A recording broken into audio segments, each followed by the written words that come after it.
Hello students, मैं आप सबका स्वागत करता हूं अपने यूट्यूब चैनल पर। My name is Shiv Kumar Sharma. देखो, सबसे पहले तो मैं आप लोगों को कॉन्ग्रेचुलेशन कहना चाहूँगा। भाई, आपने 10th क्लास पास की है और 11th क्लास में एडमिशन ले लिया होगा आई थिंक, और जिन्होंने नहीं लिया वो ले लेंगे। और जिन बच्चों ने कॉमर्स स्ट्रीम चूज़ की है, ठीक है, उनको भी कॉन्ग्रेचुलेशन। वैसे तो सभी बच्चों को कॉन्ग्रेचुलेशन है। स्पेशली मैं कॉमर्स स्ट्रीम की इसलिए बात कर रहा हूँ क्योंकि मैं आपको इस वीडियो में एक कॉमर्स सब्जेक्ट ही पढ़ाने वाला हूँ, जो कि क्या है, अकाउंटेंसी। और अकाउंटेंसी में मैं आज आपको फर्स्ट चैप्टर पढ़ाने वाला हूँ, ठीक है। इससे पहले मैं आपको ये बता देता हूँ कि आप अपने कॉमर्स स्ट्रीम में 3 सब्जेक्ट ऐसे देखोगे, एक अकाउंटेंसी, बिजनेस स्टडी और एक इकोनॉमिक्स। इन तीनों में आपस में एक आपको रिलेशन दिखेगा या आपको महसूस होगा जब आप इन तीनों सब्जेक्ट की स्टडी करोगे। तो आपको देखो बहुत मज़ा आने वाला है। आप मेरे वीडियोस को देखते रहिए, ठीक है। आज की क्लास में हम लोग पढ़ने वाले हैं क्लास 11th के अकाउंटेंसी के लिए चैप्टर 1, जिसका आप नाम देख सकते हैं, क्या, इंट्रोडक्शन टू अकाउंटिंग। तो सबसे पहले हमें क्या, इंट्रोडक्शन टू अकाउंटिंग में मीनिंग समझना है। भाई, अकाउंटिंग है क्या और इसकी क्या नीड है। तो अकाउंटिंग का अगर मीनिंग देखें, accounting is the systematic process of identifying, measuring, recording, classifying, summarizing, analyzing, and communicating the required information relating to the economic events of an organization to the interested users of such information। ठीक है, इसका आसान शब्दों में मतलब क्या हुआ कि अकाउंटिंग एक ऐसी प्रोसेस है जिसमें इकोनॉमिक इवेंट्स या बिजनेस ट्रांजेक्शन को सबसे पहले उसको आइडेंटिफाई किया जाता है। आइडेंटिफाई करने के बाद उसको मेजर किया जाता है, किसमें, इन टर्म्स ऑफ मनी में। भाई, आपने परचेज ऑफ गुड्स किया करा है, या हम कह सकते हैं हिंदी में माल खरीदा है अपनी फर्म में, तो कितनी वैल्यू का खरीदा है, 50,000 का, 60,000 का।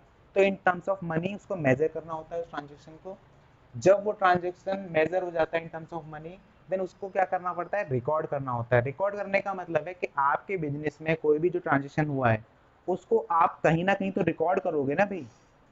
सभी ट्रांजैक्शन को एक व्यक्ति कब तक याद कर सकता है कि भाई मैंने फलाना पार्टी को इतना पेमेंट किया हुआ है, या मुझे उस पार्टी से पेमेंट इतनी आनी है। तो इसको व्यक्ति याद तो रख नहीं सकता, तो कहीं ना कहीं तो इसको रिकॉर्ड करेगा। तो सबसे पहले अकाउंटिंग में जो रिकॉर्ड किया जाता है ट्रांजेक्शन, वो किया जाता है किसमें, जर्नल बुक में। आगे के चैप्टर्स में हम पढ़ेंगे कि ये जर्नल बुक क्या होती है, ठीक है। तो रिकॉर्डिंग में क्या होता है, हम ट्रांजेक्शन को रिकॉर्ड करते हैं।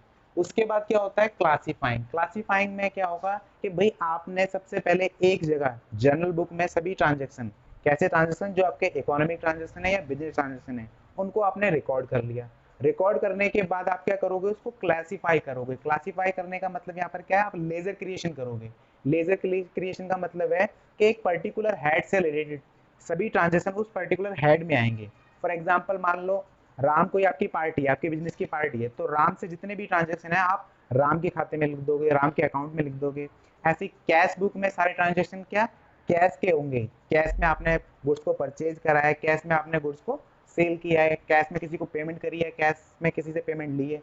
वो सारे कैश के ट्रांजेक्शन आप किस में लिख दोगे, कैश बुक में या कैश अकाउंट में, ठीक है। तो ये किस में आएगा, आपका क्लासीफाइंग में आएगा।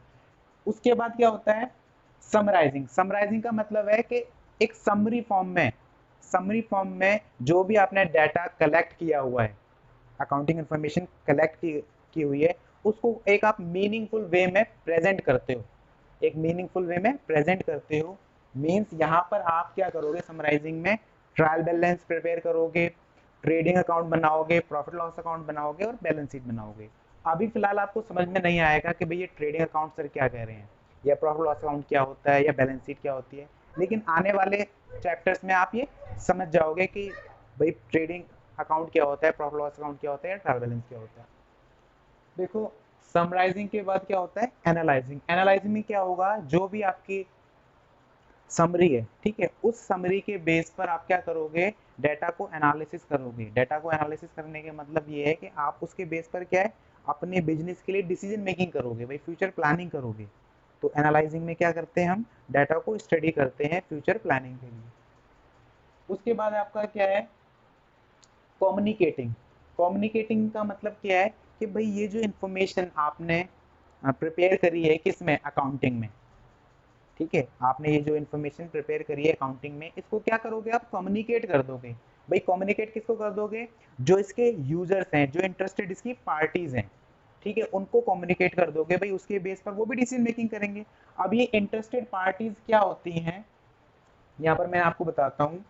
ये इंटरेस्टेड पार्टीज होती हैं या इंटरेस्टेड यूजर होते हैं आपके ऑनर ऑफ द बिजनेस।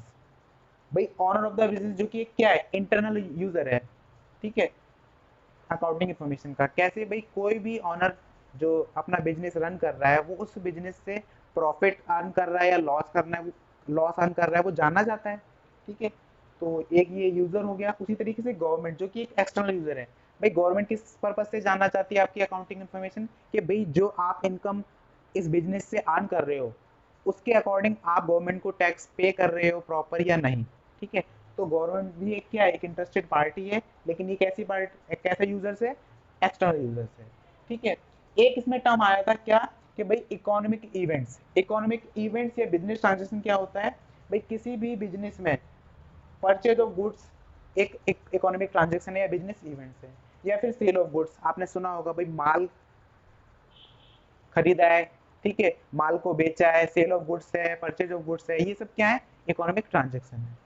तो ये मैंने आपको समझाया कि भाई अकाउंटिंग का मीनिंग क्या होता है। अकाउंटिंग में अगर आप देखोगे इस प्रोसेस में पूरा, तो 7 स्टेप्स आपको मिलेंगे भाई। एक तो आइडेंटिफाइंग है, मेजरिंग है, रिकॉर्डिंग, क्लासिफाइंग, समराइजिंग, एनालाइजिंग, और फाइनली क्या, कम्युनिकेटिंग, ठीक है। तो इस तरीके से ये पूरी अकाउंटिंग की प्रोसेस चलती है कंटिन्यू, जब तक कि बिजनेस कंटिन्यू रहेगा, ठीक है।